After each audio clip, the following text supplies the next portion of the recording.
matapos ang napakamatagumpay na pelikulang Hello Love Again. Marami ang umaasam na magkulab muli ang GMA7 at ABS-CBN para sa TV series na bida sina Catherine Bernardo at Alden Richard. Isa ako doon.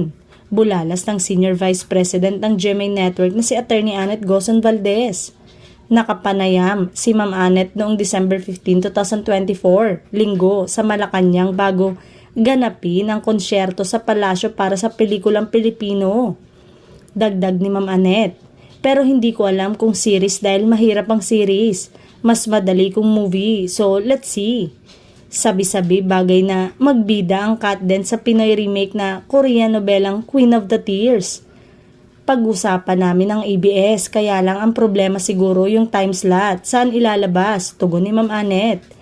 Pero what if kung may gusto ng streaming, di ba? Baka pwede naman kaming mag-collab ng ABS for a streaming platform.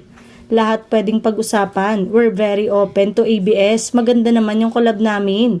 May clamor kasi na magsanib puwersa muli ang Kapuso at Kapamilya. I'm sure pati sa kanila may clamor, so let's see. Let's see kung anong mangyayari. Sambit ni Ma'am Annette.